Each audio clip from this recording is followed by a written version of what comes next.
اعوذ باللہ من الشیطان الرجیم بسم اللہ الرحمن الرحیم الصلاۃ والسلام علیک یا سیدی یا رسول اللہ وعلی آلک و اصحابک یا سیدی یا حبیب اللہ۔ 28 رمضان المبارک 1442 ہجری، 11 مئی 2021 عیسوی، لاہور سے الحمدللہ یہ چھٹا پروگرام ہے اس عنوان پر کہ سیدنا المسیح عیسیٰ بن مریم علیہ السلام اور 9/11۔ تو اب اس چھٹے پروگرام میں ہم اس بات سے آغاز کرتے ہیں کہ شیطان ایک تو بے حیائی کا وسوسہ ڈالتا ہے، لمبی عمر دینے کا لالچ دیتا ہے، لمبی زندگی جینے کا وعدہ دیتا ہے، اور اب یہ آج ہم جو حالات دیکھ رہے ہیں کہ لمبی زندگی اور ویکسین اور لمبی عمر اور جی لینا اور جی لو اور زندگی پالو، ان سب کو جب ہم اس موجودہ وائرس اور موجودہ عالمی حالات و واقعات کے تناظر میں دیکھتے ہیں تو یہاں پہ مناسب محسوس ہوتا ہے کہ قرآن پاک کی سورہ طٰہٰ سے بھی رہنمائی لی جائے۔ ٹھیک ہے، اب سورہ طٰہٰ کی آیات ہم لوگ انشاءاللہ ذکر کریں گے 87 نمبر سے لے کے 102 نمبر تک۔ اعوذ باللہ من الشیطان الرجیم۔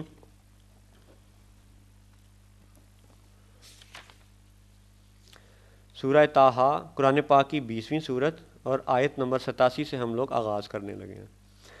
اعوذ باللہ من الشیطان الرجیم۔ قالوا ما اخلفنا موعدك بملكنا ولكننا حملنا اوزارا من زینة القوم فقذفناها فكذلك القى السامري فاخرج لهم عجلا جسدا له خوار فقالوا هذا الهكم واله موسى فنسي افلا يرون الا يرجع الیہم قولا ولا یملک لهم ضرا ولا نفعا۔ بولے ہم نے آپ کا وعدہ اپنے اختیار سے خلاف نہ کیا، لیکن ہم سے کچھ بوجھ اٹھوائے گئے اس قوم کے گہنے کے، تو ہم نے انہیں ڈال دیا، پھر اسی طرح سامری نے ڈالا، تو اس نے ان کے لیے ایک بچھڑا نکالا بے جان کا دھڑ، گائے کی طرح بولتا، تو بولے یہ ہے تمہارا معبود اور موسیٰ کا معبود، تو بھول گئے۔ تو کیا نہیں دیکھتے کہ وہ انہیں کسی بات کا جواب نہیں دیتا اور ان کے کسی برے بھلے کا اختیار نہیں رکھتا؟ آگے ارشاد فرمایا، اچھا یہاں تک آپ یہ نوٹ کر لیں کہ سامری جادوگر کا ذکر ہے، عین جیم لام اجل بچھڑے کا ذکر ہے، جین سین دال جسد کا ذکر ہے، ٹھیک ہے، گہنے اور زیور سونے چاندی کا ذکر ہے، اور الہکم و الہ موسیٰ، موسیٰ اور تمہارے معبود کا ذکر ہے، فنسیہ اور بھول گئے۔ اب یہ اس آیت کے حوالے سے ذہن میں رکھتے ہوئے اگلی آیات پڑھیں۔ یہاں پہ 4 رکوع مکمل ہو گئے سورہ طٰہٰ کے، اب 5واں رکوع یہاں سے شروع ہو رہا ہے۔ اعوذ باللہ من الشیطان الرجیم۔ وَلَقَدْ قَالَ لَهُمْ هَارُونَ مِن قَبْلُ يَا قَوْمِ إِنَّمَا فُتِنْتُمْ بِهِ وَإِنَّ رَبَّكُمُ الرَّحْمَنُ فَاتَّبِعُونِي وَأَطِيعُوا أَمْرِي قَالُوا لَن نَّبْرَحَ عَلَيْهِ عَاكِفِينَ حَتَّى يَرْجِعَ إِلَيْنَا مُوسَىٰ قَالَ يَا هَارُونُ مَا مَنَعَكَ إِذْ رَأَيْتَهُمْ ضَلُّوا أَلَّا تَتَّبِعَنِي أَفَعَصَيْتَ أَمْرِي قَالَ يَا ابْنَ أُمَّ لَا تَأْخُذْ بِلِحْيَتِي وَلَا بِرَأْسِي إِنِّي خَشِيتُ أَن تَقُولَ فَرَّقْتَ بَيْنَ بَنِي إِسْرَائِيلَ وَلَمْ تَرْقُبْ قَوْلِي۔ اور بے شک ان سے ہارون نے اس سے پہلے کہا تھا کہ اے میری قوم، یوں ہی ہے کہ تم اس کے سبب فتنے میں پڑے، اور بے شک تمہارا رب رحمان ہے، تو میری پیروی کرو اور میرا حکم مانو۔ بولے ہم تو اس پر آسن مارے جمے پوجا کے لیے بیٹھے رہیں گے جب تک ہمارے پاس موسیٰ لوٹ کے آئیں۔ موسیٰ نے کہا اے ہارون، تمہیں کس بات نے روکا تھا جب تم نے انہیں گمراہ ہوتے دیکھا تھا کہ میرے پیچھے آتے تو کیا تم نے میرا حکم نہ مانا؟ کہا اے میرے ماں جائے، نہ میری داڑھی پکڑو اور نہ میرے سر کے بال، مجھے یہ ڈر ہوا کہ تم کہو گے تم نے بنی اسرائیل میں تفرقہ ڈال دیا اور تم نے میری بات کا انتظار نہ کیا۔ اب یہاں تک گفتگو ہے سیدنا موسیٰ علیہ السلام کی اور سیدنا ہارون علیہ السلام کی، کہ ہارون علیہ السلام نے قوم کو سمجھایا لیکن وہ منع نہ ہوئے، باز نہ آئے۔ اس وقت سیدنا موسیٰ علیہ السلام کوہ طور پہ جلوہ گر تھے، وہاں پہ گئے ہوئے تھے۔ پھر اسے اگلی آیات میں ذکر ہے کہ جب سیدنا موسیٰ علیہ السلام واپس پہنچتے ہیں اور اپنی ناراضگی کا اظہار کرتے ہیں سیدنا ہارون سے، ان کے بال کھینچتے ہیں، پھر وہ کہتے ہیں کہ آپ میرے بال نہ کھینچے، میں اس لیے آپ کے پیچھے نہیں گیا تھا کہ آپ کہیں یہ نہ کہہ دیں کہ میں نے قوم میں تفرقہ ڈال دیا۔ تو اس کے بعد اگلی آیت ہے جی کہ جس میں سیدنا موسیٰ علیہ السلام سامری جادوگر کو خود مخاطب کرتے ہیں، اور یہ بڑی اہم آیت ہے، اس کو آپ سنیں۔ قال فما خطبک یا سامری، موسیٰ نے کہا اب تیرا کیا حال ہے اے سامری؟ اب وہ سامری آگے بولتا ہے، قال بصرت بما لم یبصروا بہ فقبضت قبضۃ من اثر الرسول فنبذتها وکذلک سولت لی نفسی۔ بولا میں نے وہ دیکھا جو لوگوں نے نہ دیکھا، تو ایک مٹھی بھر لی اثر رسول میں سے، پھر اسے ڈال دیا اور میرے جی کو یہی بھلا لگا۔ اب جب سیدنا موسیٰ علیہ السلام نے سامری جادوگر کو پوچھا کہ تو نے یہ بچھڑے کو معبود بنا کے جو لوگوں کے سامنے پیش کیا، یہ جو تو نے اس کو زندہ کر کے دکھایا، یہ جو تو نے اس کو بولتا ہوا تاثر دیا کہ لوگ یوں دیکھنے لگ گئے تھے کہ یہ بول رہا ہے، ہل رہا ہے، باتیں کر رہا ہے، یہ تو جاندار ہے اور یہ معبود ہے، یہ خدا ہے، لوگ اس کو پوجنے لگ گئے۔ فتنہ اتنا شدید ہوا کہ بھلے چنگے سمجھدار عمر کے لوگ آسن مار کے بیٹھ گئے پوجا کے لیے اور اس کو پوجنے لگ گئے، اس قدر وہ شدید فتنہ تھا۔ یعنی وہ بچڑا اس قدر جاندار معلوم ہوتا تھا، اور جان اس میں ڈالی کس نے؟ سامری جادوگر نے۔ اور سامری جادوگر سے جب سیدنا موسیٰ علیہ السلام نے پوچھا کہ تم نے کیسے یہ اس کو کر کے دکھایا، تو اس نے اب جواب جو دیا وہ پھر سنیں، یہ سامری کا جواب ہے۔ قال بصرت بما لم یبصروا، بولا میں نے وہ دیکھا جو لوگوں نے نہ دیکھا۔ اس کا مطلب ہے کہ جادوگروں کو، شیاطین کو، حزب الشیطان کو کچھ ایسی باتیں نظر آتی ہیں جو عام لوگوں کو نظر نہیں آتی۔ پھر اس نے کہا بہی فقبضت قبضۃ من اثر الرسول، تو یہاں پہ اثر رسول سے مختلف محدثین و مفسرین نے مختلف باتیں قرآن و حدیث سے بیان کی ہیں۔ اس میں یہاں کنز الایمان ترجمے کے حاشیے میں مولانا سید محمد نعیم الدین مراد آبادی رحمۃ اللہ علیہ حضرت جبرائیل علیہ السلام کے گھوڑے اس پہ جبریل کے قدموں کی لگی ہوئی خاک کا ذکر کرتے ہیں۔ یعنی یوں سمجھے کہ جبرائیل علیہ السلام اپنے گھوڑے پہ سوار کہیں سے گزرے تو سامری جادوگر نے ان کو گزرتے ہوئے دیکھا، اور جہاں پہ اس گھوڑے کے قدم لگے تھے اس قدموں لگی مٹی کو اس نے ایک مٹھی بھر لیا اور اس نے وہ بچھڑے میں ڈال دیا، فنبذتها، اور اس میں ڈال دیا، وَكَذَلِكَ سَوَّلَتْ لِي نَفْسِي، اس کو یہی بھلا لگا۔ یعنی جادوگر سامری کہہ رہا ہے کہ میں نے اثر رسول کی اس مٹی کو لیا اور بچھڑے میں ڈال دیا اور بے جان دھڑ میں جان نمایاں ہو گئی، اور اس قدر نمایاں ہو گئی کہ لوگ اس کو اپنا معبود ماننے لگ گئے، اس کی عبادت کرنے لگ گئے۔ اللہ اکبر۔ اب یہاں پہ چند باتیں اہم ہیں کہ یہ زمانہ کس کا ہے؟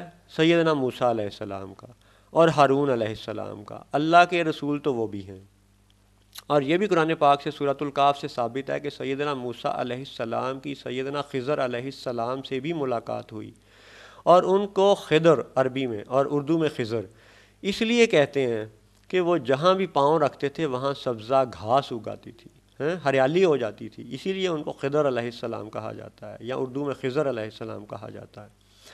تو اب یہ اللہ کی شان دیکھیں کہ بہت سی آیتوں میں ہارون علیہ السلام کا نام ہے، موسیٰ علیہ السلام کا نام ہے، دیگر آیتوں میں دیگر کا نام ہے، لیکن کمال حکمت ہے کہ جب جادوگر کا بیان قرآن میں دہرا کے بتایا جا رہا ہے تو یہاں پہ اللہ نے رسول کا نام ارشاد نہیں فرمایا، حالانکہ یہ قرآن کئی ہزار سال بعد نازل ہوا۔ ٹھیک ہے، سامری جادوگر کا واقعہ حضور صلی اللہ علیہ وآلہ وسلم کی ظاہری زندگی سے کئی ہزار سال پہلے کا ہے، تو اگر اللہ چاہتا تو یہاں پہ عصر رسول میں رسول کا نام واضح طور پہ بیان فرما سکتا تھا، لیکن یہ سورہ طٰہٰ کی آیتیں ہیں، طٰہٰ حروف مقطعات میں سے ہے، یہ راز و نیاز کی باتیں ہیں، ان کے لیے اللہ اور رسول کی مدد ہی اصل منزل تک پہنچاتی ہے۔ تو فی الوقت آپ یہ دیکھیں کہ اگر یہ تسلیم کر لیا جائے کہ وہ خضر علیہ السلام کے قدموں کی مٹی تھی، یا وہ جبریل علیہ السلام کے قدموں کی مٹی تھی، یا وہ جبریل علیہ السلام کے گھوڑے سے قدموں سے لگنے والی مٹی تھی، یا وہ موسیٰ یا ہارون کسی بھی رسول کے وہ قدموں کی مٹی تھی، تو یاد رکھو کہ وہ مٹی اس قدر خاصیت و صلاحیتوں والی تھی کہ بے جان دھڑ میں ڈالی گئی تو وہ جاندار ہو گئی۔ سمجھ آئی؟ اب اسی کو آپ یوں دیکھیں کہ مدینہ شریف میں حضور نبی کریم صلی اللہ علیہ وآلہ وسلم کا جسد اطہر، یعنی یہاں پہ جسد کہنا مناسب معلوم نہیں ہوتا، میں معافی مانگتا ہوں اللہ تعالیٰ سے، یہاں پہ یوں کہنا چاہیے کہ حضور نبی کریم صلی اللہ علیہ وآلہ وسلم کا جسم اطہر مبارک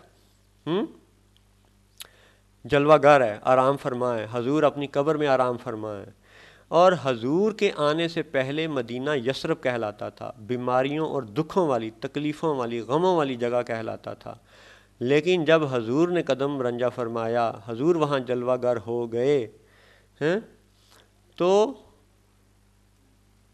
وہ مٹی شفا والی بن گئی، حیات بخش بن گئی، زندگی دینے والی بن گئی۔ اور یاد رکھو کہ جو یہ لوگ یہ سوال پوچھتے ہیں کہ جی کیا قبر والے فائدہ دیتے ہیں، کیا قبر کے بعد زندگی ہے، کیا مردے مدد کر سکتے ہیں وغیرہ وغیرہ، یہ جو سوالات اٹھانے والے لوگ ہیں، یہی لوگ خود ان باتوں کو احادیث کی روح سے مانتے ہیں کہ ہاں مدینے کی مٹی میں شفا ہے۔ ٹھیک ہے، ابھی یہ حال ہی میں چند مہینے پہلے بین الاقوامی ایک سائنسدانوں کے اداروں نے رپورٹیں شائع کی ہیں اور مدینہ کی ہوا کو، مدینہ کی مٹی کو سب سے صحت بخش قرار دیا۔ یہ بھی معجزہ رسول اللہ ہے، یہ بھی معجزہ محمد الرسول اللہ ہے کہ جب سرکار وہاں پہ جلوہ گر ہوتے ہیں تو وہ مٹی بھی شفا بخش بن جاتی ہے۔ ٹھیک ہے، اب یہاں پہ آپ پھر آ جائیں 9/11 پہ۔ یہ یاد رکھیں کہ وہی اعداد جادوگروں کے لیے بھی اہم ہے، ان کے لیے ان کی اہمیت اور زاویے میں ہے، وہی اعداد اہل حق کے لیے بھی اہم ہے، اور اہل حق کے لیے وہ اعداد کسی اور زاویے میں اہم ہے۔ مثلاً آپ کو یہ بتایا کہ جادوگروں کے لیے 9 کا ہندسہ بڑا اہم ہے، یہ بھی آئندہ انشاءاللہ قرآن پاک سے آپ کو ثابت کیا جائے گا، اور مسلمانوں کے لیے آلریڈی ثابت ہے کہ 9 ذی الحجہ ہمارا حج کا دن ہے، اور حج ہماری خاص ترین عبادت ہے، ہمارا سب سے بڑا یعنی اجتماع ہے، اور وہ 9 ذی الحجہ کو ہوتا ہے، اور وہ مکہ میں ہوتا ہے۔ جناب والا غور کریں، مکہ میں ہوتا ہے، اور کہیں حدیث میں یہ ذکر نہیں ملتا کہ دجال مکہ پہ حملہ کرنے آئے گا، یہ ذکر ملتا ہے کہ وہ مدینہ پہ حملہ کرنے آئے گا۔ حالانکہ یہ بھی یاد رکھیں کہ حضور صلی اللہ علیہ وآلہ وسلم ہی کی زندگی میں سرکار کے خواب کے مطابق، فتح مکہ کی بشارت کے مطابق سرکار کی زندگی میں مکہ فتح ہو چکا تھا، لیکن پھر بھی رسول پاک نے مدینہ کو منتخب فرمایا، مدینہ میں ہی جلوہ گر ہوئے، اور آج تک مدینہ ہی میں جلوہ گر ہیں۔ ٹھیک ہے، اور یہ جو 9/11 والا ٹولہ ہے، اب اس کی حالت یہ ہے کہ حج وہ مکے میں بند کروانا چاہتا ہے، اور 11 کی نسبت سے حملہ وہ ذات رسول پہ مدینہ پہ کرنا چاہتا ہے۔ اور افسوسناک صورتحال یہ ہے کہ 9/11 نام کے نمبر اس وقت مدینہ کے داخلی راستوں پہ لکھے جا چکے ہیں۔ وہ سڑک جو ریاض شہر سے مدینہ کو داخل ہوتی ہے یا دیگر شہروں سے مدینہ کو آنے والی سڑکوں پہ 9/11 کا نمبر لکھ کے لگا دیا گیا۔ اب چاہے وہ اسے ایمرجنسی کال نمبر کہیں یا کچھ بھی کہیں، لیکن یہ حقیقت ہے کہ مدینہ کے داخلی دروازوں پہ 9/11 لکھ دیا گیا۔ ٹھیک ہے، تو اب اثر رسول کے حوالے سے اور سامری جادوگر کے حوالے سے، ٹھیک ہے جی، یہ باتیں ذہن میں رکھتے ہوئے اب ہم بڑھتے ہیں اگلی آیت پہ، آیت نمبر 97 ہے جی۔ کون سی صورت کی؟ سورہ طٰہٰ کی۔ طٰہٰ قرآن پاک کی 20ویں صورت ہے۔ اور اب آگے سامری کا جو بیان تھا کہ جی اس نے یہ کہا کہ میں نے وہ دیکھا جو لوگوں نے نہ دیکھا، اور پھر میں نے اثر رسول میں سے مٹی لی اور پھر میں نے اس مٹی کو بچھڑے میں ڈال دیا۔ یہاں پہ یہ بھی یاد رکھیں کہ یہ جو اس وقت کرونا اور وائرس کے حوالے سے مکہ و مدینہ کو لاک ڈاؤن کروا دیا گیا، عمومی طور پہ مسلمانوں کا داخلہ رکوا دیا گیا، اس پہ یہ بھی ایک حقیقت ہے کہ وہ جو جھوٹا مسیحا ہے اس کو پتہ ہے کہ مدینے کی مٹی میں شفا ہے، اسی لیے وہ سچی مسیحائی سے رسول اللہ کی ذات سے نفع حاصل کرنے سے روکنے کے لیے مسلمانوں کو مدینے سے روک رہا ہے۔ ٹھیک ہے، یہ یاد رکھو۔ اور خود وہ اپنی ویکسینیں اور اپنی دوائیاں اور وہ سارا جادوئی کھیل کھیل رہا ہے، کیونکہ اس نے یہ ثابت کرنا ہے کہ وہ علاج کر سکتا ہے، وہ مسیحا ہے۔ ٹھیک ہے، تو اب اس کی جھوٹی مسیحائی اور ہماری سچی مسیحائی، ان دونوں باتوں کو آپ نے پیرالل سنتے چلے جانا ہے، سمجھتے چلے جانا ہے۔ انشاءاللہ اور آگے بڑھیں گے تو اور بہتر سمجھ آئے گی۔ اب آگے جی پڑھیں۔ قَالَ فَاذْهَبْ فَإِنَّ لَكَ فِي الْحَيَاةِ أَن تَقُولَ لَا مِسَاسَ وَإِنَّ لَكَ مَوْعِدًا لَن تُخْلَفَهُ وَانظُرْ إِلَىٰ إِلَٰهِكَ الَّذِي ظَلْتَ عَلَيْهِ عَاكِفًا لَنُحَرِّكَنَّهُ ثُمَّ لَنَنسِفَنَّهُ فِي الْيَمِّ نَسْفًا انما الہکم اللہ الذی لا الہ الا ہوا وسع کل شیء علما۔ ترجمہ ہے، کہا تو چلتا بن کہ دنیا کی زندگی میں تیری سزا یہ ہے، تو کہے چھو نہ جا، اور بے شک تیرے لیے ایک وعدہ کا وقت ہے جو تجھ سے خلاف نہ ہوگا، اور اپنے اس معبود کو دیکھ جس کے سامنے تو دن بھر آسن مارے پوجا کے لیے بیٹھا رہا۔ قسم ہے ہم ضرور اسے جلائیں گے، پھر ریزہ ریزہ کر کے دریا میں بہائیں گے۔ تمہارا معبود تو وہی اللہ ہے جس کے سوا کسی کی بندگی نہیں، ہر چیز کو اس کا علم محیط ہے۔ اب یہ بیان ہے سیدنا موسیٰ علیہ السلام کا جو انہوں نے سامری جادوگر کو کہا۔ ترتیب پچھلی آپ ذہن میں رکھیں کہ موسیٰ علیہ السلام نے سامری کو پوچھا، قَالَ فَمَا خَطْبُكَ يَا سَامِرِيُّ، اے سامری اب تیرا کیا حال ہے؟ سامری نے جواب دیا، قَالَ بَصُرْتُ بِمَا لَمْ يَبْصُرُوا بِهِ فَقَبَضْتُ قَبْضَةً مِّن أَثَرِ الرَّسُولِ فَنَبَذْتُهَا وَكَذَلِكَ سَوَّلَتْ لِي نَفْسِي۔ یہ سامری کا جواب تھا جس پہ بات ہو چکی۔ اب آگے کالا سے مراد ہے سیدنا موسیٰ علیہ السلام کا فرمان، وہ جو سامری کو کہنے لگے ہیں۔ اس میں بڑی ہی خاص آپ نے یہاں پہ نوٹ کرنا ہے اس آیت میں، ان تقولا لا مساسا، کہ تجھے کوئی چھو نہ جائے، ٹچ نہ کرے۔ یہ بڑا اہم نوٹ کرنے والا نقطہ ہے آج 2021 میں، ان تقولا لا مساسا، ڈونٹ ٹچ۔ تو اس کو پھر پڑھیں۔ موسیٰ علیہ السلام نے فرمایا، کہا تو چلتا بن کہ دنیا کی زندگی میں تیری سزا یہ ہے کہ تو کہے چھو نہ جا، اور بے شک تیرے لیے ایک وعدہ کا وقت ہے جو تجھ سے خلاف نہ ہوگا، اور اپنے اس معبود کو دیکھ جس کے سامنے تو دن بھر آسن مارے پوجا کے لیے بیٹھا رہا۔ قسم ہے لَنُحَرِّكَنَّهُ، ہم اسے ضرور جلائیں گے، ثُمَّ لَنَنسِفَنَّهُ، پھر ریزہ ریزہ کر کے دریا میں بہائیں گے، فِي الْيَمِّ نَسْفًا۔ تو اب آپ نسبتیں اور تعلقات اور ریلیشن شپ دیکھیں کس کی رمز کہاں جا ملتی ہے۔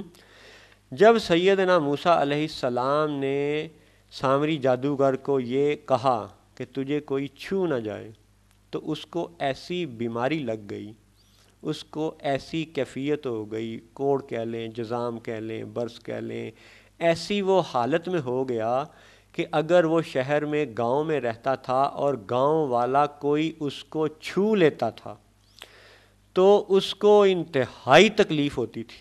یہ ایسی بیماری تھی کہ جب کوئی اس سامری جادوگر کو چھو لیتا تھا، میرے بچوں پھر سنو، ان تقولا لا مساسا، اور اس کو ایسی بیماری لگ گئی اس سامری جادوگر کو کہ جب کوئی گاؤں والا شہر والا کوئی اس کو چھو لیتا تھا تو اس کو انتہائی تکلیف ہوتی تھی۔ پھر وہ آبادی سے نکل کے دور بھاگ گیا ویرانوں میں، اور وہیں وہ بدبخت مرا۔ ٹھیک ہے، اب یاد رہے کہ شیطان نے سجدہ آدم کے واقعے میں قیامت تک مہلت مانگی تھی، اور ہم یہ بات پہلے بھی کہہ چکے ہیں کہ وہ بڑی دیر تک دل میں دشمنی رکھتا ہے، اور وہ امریکہ جس کی سٹاک ایکسچینج کے باہر آج بھی بچھڑے کے بت بنے ہوئے ہیں، امریکہ رہنے والے اس کی گواہی دیں گے، انٹرنیٹ سے آپ خود سرچ کر سکتے ہیں۔ ٹھیک ہے، وہ جو سامری جادوگر کی نسبت سے انکل سیم کہلاتا ہے، ٹھیک ہے، اور وہی جو چائنا پہ یہ الزام لگاتا ہے کہ جی یہ وائرس تو تم نے پھیلایا، جبکہ چائنا کا صدر یہ کہتا ہے کہ امریکہ والوں نے پھیلایا۔ تو اب آپ قرآن پاک کی تطبیق سے غور کریں کہ کیا امریکی صدر کا بیان درست ہے یا چائنا کے صدر کا بیان درست ہے۔ ٹھیک ہے، یہ یاد رہے کہ اسرائیل کی حمایت اقوام متحدہ میں چین نہیں کرتا، امریکہ کرتا ہے۔ چین اسرائیل کے خلاف پیش ہونے والی قراردادوں کو ویٹو نہیں کرتا، اسرائیل کے خلاف اقوام متحدہ میں پیش ہونے والی قراردادوں کو امریکہ ویٹو کرتا ہے۔ اور چین دنیا میں اہل علم اہل ادب جانتے ہیں، ادبی حلقے جانتے ہیں کہ چین کو انکل سیم نہیں کہا جاتا، امریکہ کو انکل سیم کہا جاتا ہے۔ چین کی سٹاک ایکسچینج کے باہر بچھڑے کا جسد نہیں بنا ہوا، امریکہ کی سٹاک ایکسچینج کے باہر بچھڑے کا جسد بنا ہوا ہے۔ تو جب یہ ساری قرآنی آیات امریکہ کی طرف نشانی کر رہی ہیں، نشاندہی کر رہی ہیں، تو ہمیں قرآن پاک سے یہ پتہ چلتا ہے کہ بے شک چائنا والے چمگادڑے کھاتے ہیں، ان کا سوپ پیتے ہیں، سانپ کھاتے ہیں، بچھو کھاتے ہیں، فلاں کرتے ہیں، فلاں کرتے ہیں، کیڑے مکوڑے کھاتے ہیں، لیکن چین کے صدر کا بیان درست معلوم ہوتا ہے کہ یہ وائرس، یہ بیماری امریکہ کی طرف سے پھیلائی گئی ہے، کیونکہ قرآن پاک یہ گواہی دیتا ہے کہ جب سیدنا موسیٰ علیہ السلام نے سامری جادوگر کو یہ کہا ان تقولا لا مساسا، تو اس سامری جادوگر کو ایسی بیماری لگ گئی تھی کہ کوئی بھی اس کو چھو لیتا تھا تو اسے انتہائی تکلیف ہوتی تھی، اور اسے گاؤں شہر چھوڑ کے دور ویرانوں میں جانا پڑا، اور وہیں پہ وہ بدبخت مرا۔ اور اسی سامری کا بدلہ لینے کے لیے آج کے انکل سیم صدیوں بعد بلکہ ہزاروں سالوں بعد اس دشمنی کا بدلہ یوں بھی لے رہے ہیں کہ آج وہ ساری دنیا کے لوگوں پر یہ حکم نافذ کر رہے ہیں زبردستی، جس کی لاٹھی اس کی بھینس کے مصداق، پستول کے زور پہ، بم کے زور پہ، طاقت کے زور پہ، میڈیا کے زور پہ، اب وہ یہ سب نافذ کر رہے ہیں اپنے چیلے چانٹوں کے زور پہ، اپنے زر خرید غلاموں حکمرانوں کے زور پہ، کہ جناب آپ نے یہ ماسک لگانا ہے، اور یہ آپ نے جناب ایک دوسرے کو چھونا نہیں ہے، آپ نے ایک دوسرے کو سلام نہیں کرنا، آپ نے مسجدوں میں نہیں جانا، آپ نے عید کی نماز پہ یہ نہیں کرنا، وہ نہیں کرنا، آپ نے مکہ نہیں جانا، آپ نے مدینہ میں نہیں جانا، کیونکہ اس جھوٹے مسیحا کو پتہ ہے کہ اس کی مسیحائی کا پول کھلنا ہی مدینے کی نسبت سے ہے۔ یاد رکھو کہ اس کی جھوٹی مسیحائی کا پول کھلنا ہی مدینہ کی نسبت سے ہے، اسی لیے وہ مدینہ جانے سے منع کر رہا ہے، کیونکہ مدینے کی مٹی میں شفا اثر رسول کی وجہ سے ہے، اور اثر رسول محمد الرسول اللہ کی وجہ سے ہے۔ یہی ہمارا دین ہے، یہی ہمارا کلمہ ہے، یہی ہمارا قرآن ہے۔ تو آپ کو سمجھ آئی کہ آج یہ جو اقوام متحدہ کے چیلے چانٹے یہ چھو لینے سے منع کر رہے ہیں، تو اس کا ثبوت قرآن پاک میں سامری جادوگر کی نسبت سے ہے، ٹھیک ہے؟ اور انکل سیم چائنا نہیں ہے، انکل سیم امریکہ ہے۔ دیکھو، جاؤ دنیا کی ادبی کتابیں پڑھو، آپ کو پتہ لگ جائے گا۔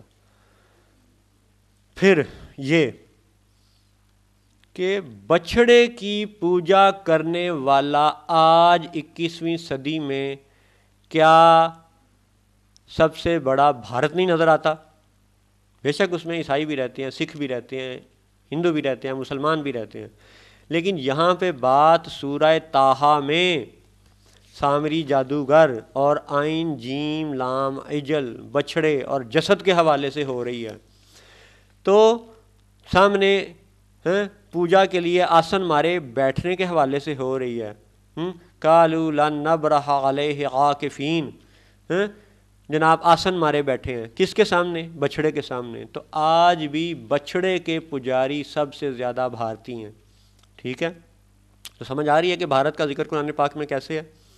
اور یہ جو اپنے آپ کو 9/11 والے، امریکہ والے، ٹھیک ہے، یہ موسیٰ علیہ السلام اور داؤد علیہ السلام اور سلیمان علیہ السلام کا جانشین قرار دیتے ہیں، ٹھیک ہے، تو حقیقت حال یہ ہے کہ آج بھی ان کی سب سے زیادہ دوستی یا تو خطہ عرب کے نجدی حکمرانوں سے ہے یا پھر بچھڑا پوجنے والے ہندوؤں سے ہے۔ اب آپ نسبت غور کریں، اثر رسول والی آیت آپ نے یاد رکھنی ہے، قرآن پاک سورہ طٰہٰ 20ویں سورت آیت نمبر 96۔ اس میں سامری جادوگر کا بیان ہے کہ اس نے بچھڑے میں جان ہی اس وجہ سے ڈالی تھی کہ اس نے اثر رسول میں سے مٹی لی تھی، ٹھیک ہے، مٹھی بھر مٹی لے کے اس نے بچھڑے کو زندہ کیا تھا۔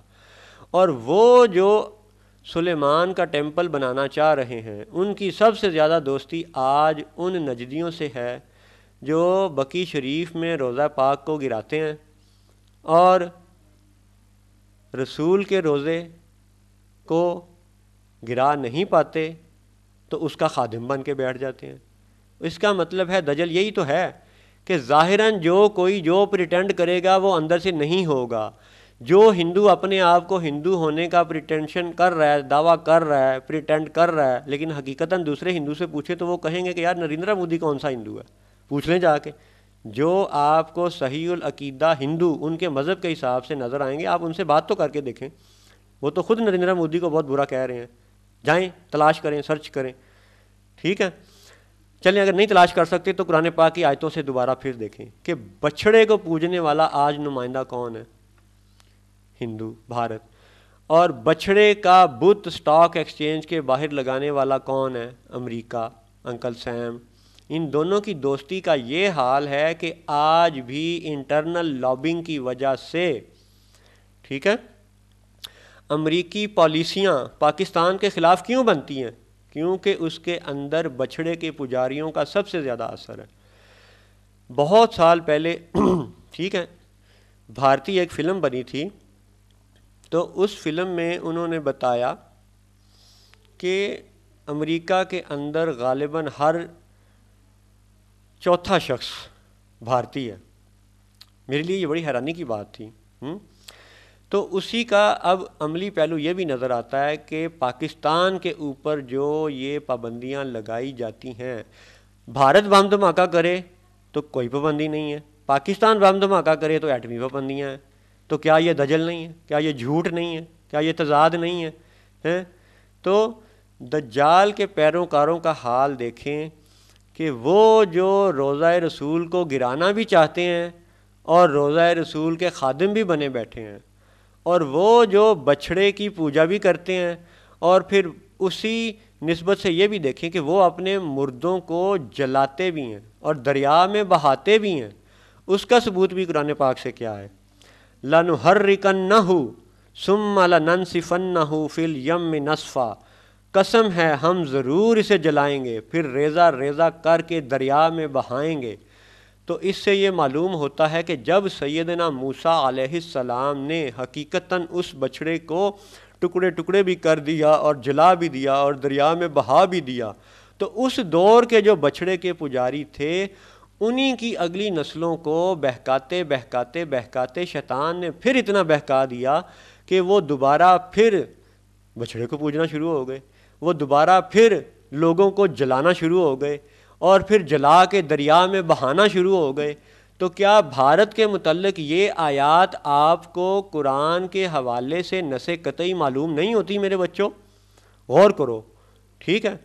تو اب کہ کیا امریکہ اور بھارت کی مزید دوستی کو قرآن پاک سے مزید سمجھنا ممکن ہے؟ کیا برطانیہ کا ذکر بھی ہے؟ کیا سعودی عرب والوں کا ذکر بھی ہے؟ بالیقین ہے۔ ابھی تو آپ کے سامنے یہ محض سورہ طٰہٰ کی آیتیں پڑھی گئی ہیں نا، ابھی تو کافی آیات باقی ہیں جو قرآن پاک میں سے انشاءاللہ بفضل ربی آپ کے سامنے باری باری پیش کی جائیں گی، اور اللہ نے چاہا تو آپ کی آنکھوں کے پردے اللہ کے فضل سے ہٹ جائیں گے۔ السلام علیکم ورحمۃ اللہ وبرکاتہ۔